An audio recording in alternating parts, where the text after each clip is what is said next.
ಅಂತ ಟಿವಿ ಏನಿದೆ sir. Sir ಈಗ ಸಿನಿಮಾದಲ್ಲಿ ಕೊನೆಗೊಂದು ಡೈಲಾಗ್ ಬರುತ್ತೆ ಸರ್, ಇಲ್ಲಿ ಬರ್ತಾ ಇರೋ ಯಾವ ನನ್ನ ಮಕ್ಕಳು ಸಮಾಜ ಸೇವೆ ಮಾಡೋರಲ್ಲ ಅನ್ನುವಂಥದ್ದು.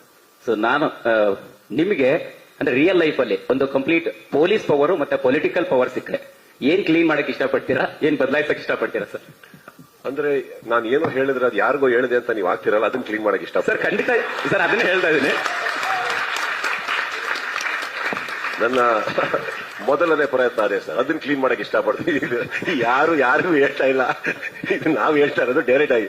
ಅದನ್ನ ಫಸ್ಟ್ ಕ್ಲೀನ್ ಮಾಡಕ್ ಇಷ್ಟಪಡ್ತೀನಿ ಸರ್. ನನಗೆ 28 ವರ್ಷ ಆಯ್ತು, ಇನ್ನು ಅದನ್ನೇ ಕ್ಲೀನ್ ಮಾಡಕ್ಕಾಗಿಲ್ಲ. ನೀನು ಯಾರನ್ನ ಕ್ಲೀನ್ ಮಾಡ್ಲಿ ಸರ್? ನಾನು ಅಲ್ಲ ಸರ್, ಅಂದ್ರೆ ಟಾಂಗ್ ಕೊಟ್ಟಿದ್ದೀರಾ ಅಂತ ನಾನು ಕೇಳ್ತಾ ಇಲ್ಲ ಸರ್. ರಿಯಲ್ ಲೈಫ್ ಪವರ್ ಸಿಕ್ಕರೆ ಪೊಲೀಸ್ ಪವರ್ ಮತ್ತೆ ಪೊಲಿಟಿಕಲ್ ಪವರ್ ಸರ್ ತುಂಬಾ ಇಂಪಾರ್ಟೆಂಟ್ ಅನ್ನೋದು ರೋಲ್ ಪ್ಲೇ ಮಾಡುತ್ತೆ. ಬಟ್ ಸೋಷಿಯಲ್ ಲೈಫ್ ಅಲ್ಲಿ ಸರ್ ತುಂಬಾ ಇನ್ಸಿಡೆಂಟ್ಸ್ ಇದೆ.